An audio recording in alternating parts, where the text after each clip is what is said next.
we do not require proof that the parents have any coverage. Again, I'll say it again. For face amounts up to $250,000, the parents do not have to provide proof that they have coverage equal to or exceeding the amount of coverage they want to put on the juvenile. For amounts over $250,000, there has to be equal coverage for the parents or legal guardians. And for amounts $500,000 and above, we will obtain the child's medical records, and the minimum household income must be $100,000 or greater. Again, no parental coverage requirements up to $250,000 on the FFIUL.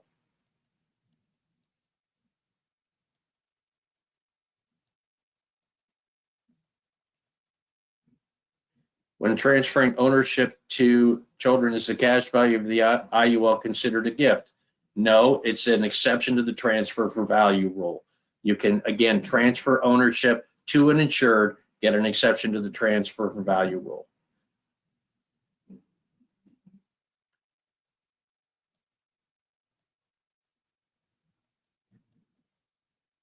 Do parents or grandparents have to, again, you can consult with your tax advisor. The way I understand it, again, that is an exception to the transfer for value rule when you would change ownership from parent or grandparent to the insured to the child. That does not trigger gift tax.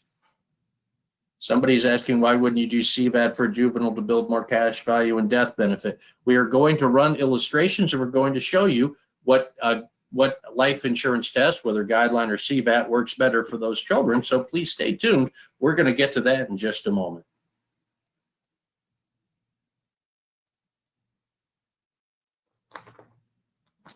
Now, we have prepared a gift for life toolkit for prospecting, preparation, and presentation on this sales strategy. You can scan the QR code here, and it will take you to that page for the gift for life. I'll leave that here. Hopefully you have the opportunity to scan for the gift for life, or excuse me, scan that QR code.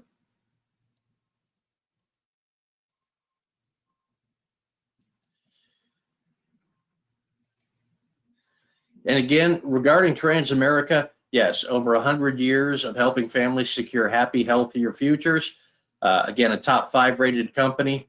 In 2019, we paid out over $50 billion in insurance, retirement, and annuity claims. And in 2020, that number was over $49 billion in claims. Over 12 million customers and over 14.3 million policies in force at Transamerica.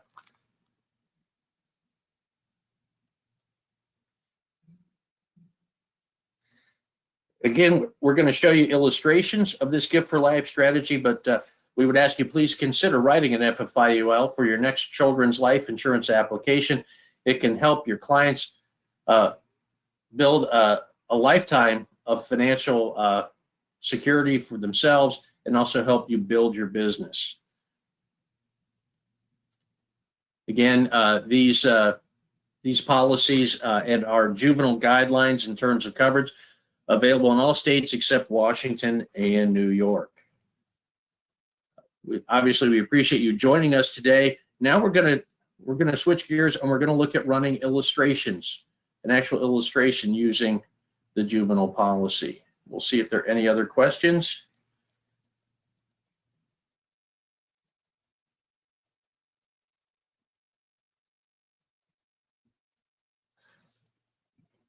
So if your clients have a $500,000 policy of their own, could they submit an application for their 16-year-old son for $500,000? Answer is yes, absolutely.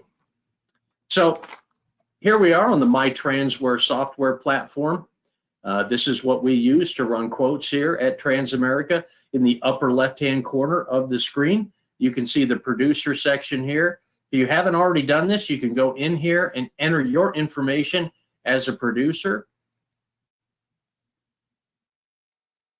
When you go in here, you can hit update, new, update, put in your information here, save, and then close. And then you will be the default producer, and your information will show up on each illustration that you're running on MyTransWare. We'll duplicate what we ran or what was illustrated for us in the presentation. Of course, we have recently made updates to our Financial Foundation IUL policy. Those updates include a lowering of the internal charges in the policy, and also includes the opportunity to add more premium to the policy since we've instituted the 7702 premium guidelines. So we would come in here, put our client's name in here. We could put sample client. We'll choose what state we're issuing the policy in. You'll notice risk class is automatically defaulted to juvenile. As we come down here, we have a couple of different, when we come down here to death benefit, we can do guideline level increasing or graded death benefit, CVAT level increasing and graded death benefit. I'm going to choose CVAT increasing.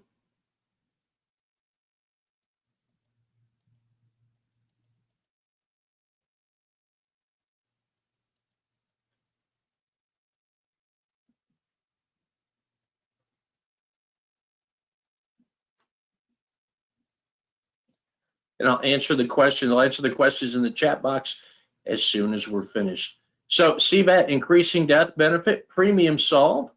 Well, we can solve for premium if we wanted to say we want to get the maximum $250 policy without having to provide proof of coverage for the parents. And generally, because these policies are maximum funded policies, I use the 7-pay premium solve. 7-pay premium solves allow us to put as the maximum amount of money into the policy that's allowed without triggering a modified endowment contract. And again, we don't want to trigger a modified endowment contract because then we would lose the opportunity to take money out of the policy income tax free. Let's say we wanted to pay premiums, for the first 50 years of the insured's life. So we can come down here and say we want to pay monthly from years 1 to age 50. So we want to start paying and end premiums at age 50. We could always go in here and change that. We could even pay premiums all the way to age 121 if we wanted to. But for our purposes, let's see what happens if we just pay premiums to age 50. Policy changes at age, if we're going to stop paying premiums at age 50, then let's change our death benefit option in year 51. Oh, I'm sorry. We're doing CVAT increasing, 7-pay solve, $250,000. We're going to change our death benefit option to level as soon as we're done paying premiums. Reason we want to do that, if we're going to stop paying premiums into the policy, if we level out the death benefit, we'll be able to keep the internal charges in the policy from continuing to increase, again, putting our policy less at risk of lapsing later on. Allocations are, it's 100% or defaults to 100% of the global indexed account. Whether we were to put 100% in the S&P indexed account or 50-50, the numbers are going to be the same because both indexed accounts illustrated 7.1%. I come down here to where it says reports. I click on that icon and then I can click summary.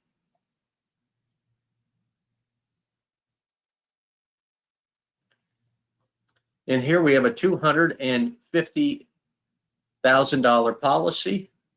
We could, if we wanted to, put in a maximum of $687 a month, which is our maximum 7-pay premium of $8,248 a year. Now, I asked the software to illustrate paying these premiums for 50 years, but because we're paying so much money into the policy, the maximum allowable into the policy, we're only able to pay that for the first 23 years of the policy. We can't put any more, we can't pay any more premium after the 24th year into the policy. And then the 24th year, we're only able to put in $1,810 because our cash accumulation has grown so much that if we put more than $1,810 into the policy, we would trigger MEC status. And if we paid beyond that, we would trigger MEC status. But here's something interesting to note. With this much of a contribution now allowed into the policy, by age 25, we paid in $191,519 in premium. There's over twice that amount in cash accumulation, and the death benefit has grown from $250,000 to over $1.1 million. And by age 40 years into the contract, there's over $1 million in cash value in this policy.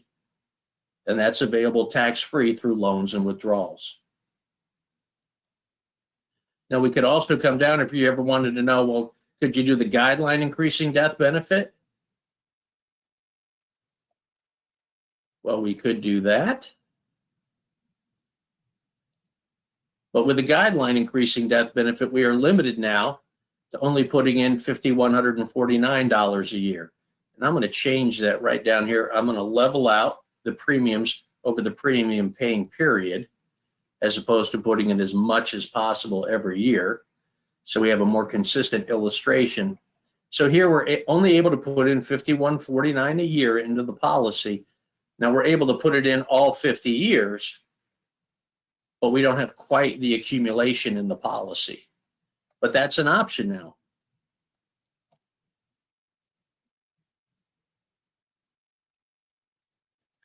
Another way we could run this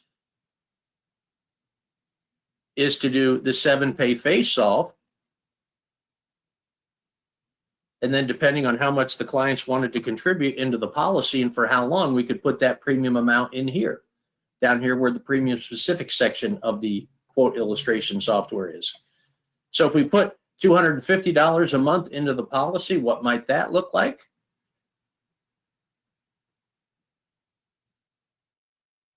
Well, in this example, we need to run the CVAT increasing death benefit.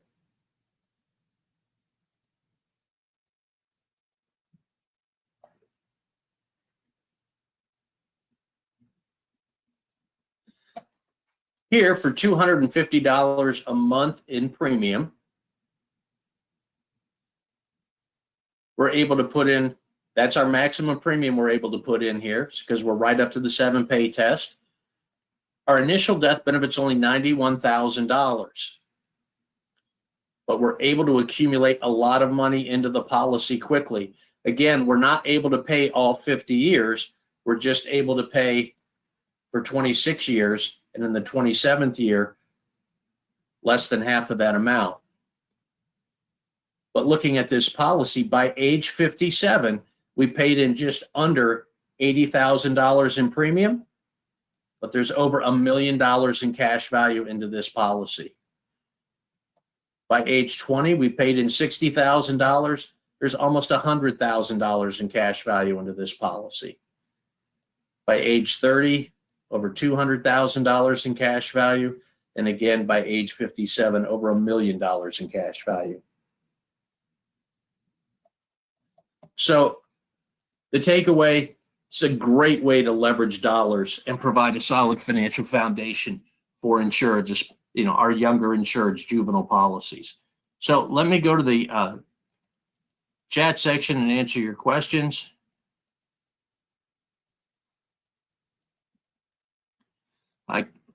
We do not have recordings for these. These are done on a monthly basis. We're happy to provide these. Again, we can review the Gift for Life strategy with you individually. Why wouldn't you do a CVAT for a juvenile to build more cash and death benefit? We've been over that. I'd like to get my, but they are in Connecticut, and I am in New York, and that still be done.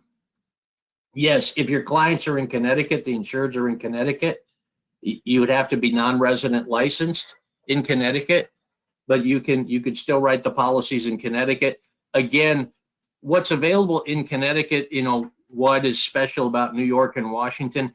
In New York and Washington, we are limited in how much coverage we can buy for juveniles. We're limited in amount, and they can also not have any more than 50% of the coverage on their parents. So they have different requirements and different guidelines for issuing juvenile policies in those two states. If your client lives in Connecticut and you happen to be in New York, that's fine. You have to be non-resident licensed in Connecticut. And then again, the guidelines that we reviewed would still be in place here. Can riders be added once the child is an adult? No, if you wanted to get the long-term care or living benefit riders like the critical and chronic illness riders on the policy, they would have to have a new policy in order to do that. So those riders have to be added at issue.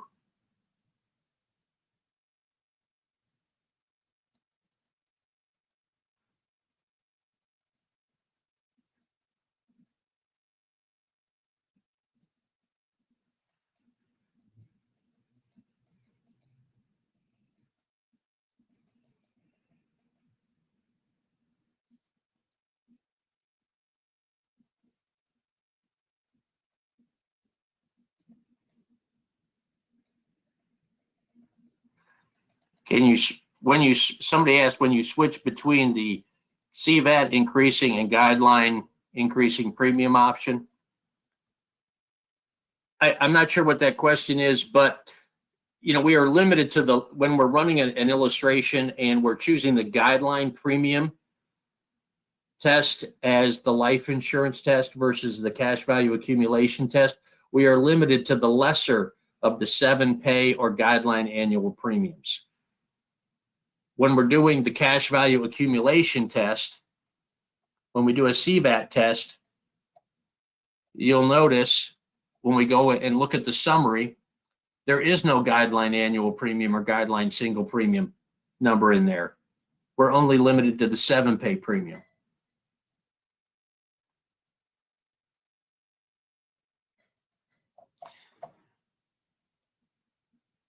And when we choose one of those tests, whether it's the guideline premium test or cash value accumulation test, that test stays with the policy through the life of the policy. We can't switch between those tests after the policy is issued. We have to have one or the other.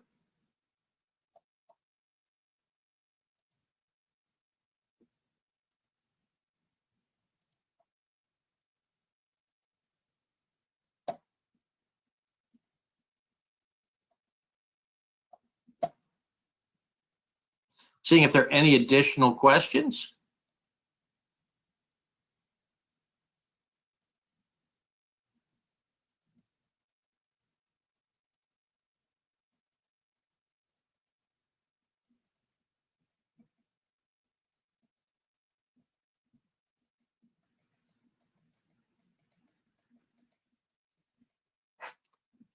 In the chat section here, I'm going to type in my information if you have additional questions.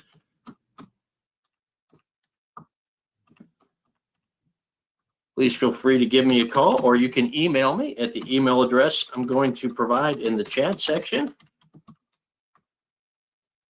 I'm also going to put in the chat section our one-stop shop for all things Transamerica. That is the Agent Central website.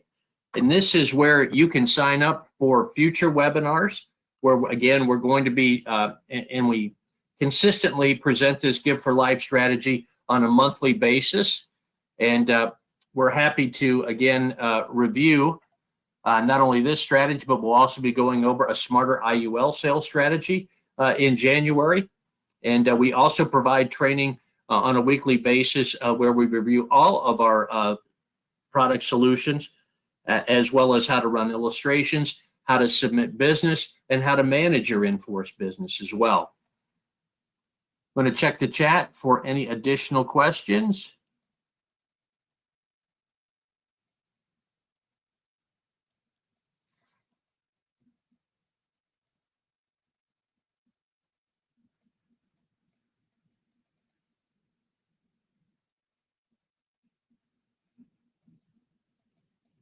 Yes, I did say in the state of Washington, juveniles are limited to being able to have coverage of what is 50% of the coverage amount on their parents.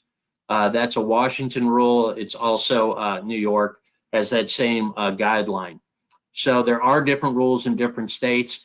Again, if you have questions about that, I would direct you to the Washington Department of Insurance website for additional guidance. But yeah, different guidelines for juvenile policies. And if you have questions about, that policy as well, please feel free to go to the Agent Central website, and you can get additional information on juvenile policies there.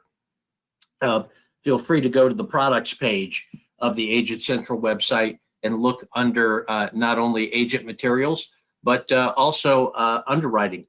In the underwriting section, we also have the guidelines for juvenile policies as well.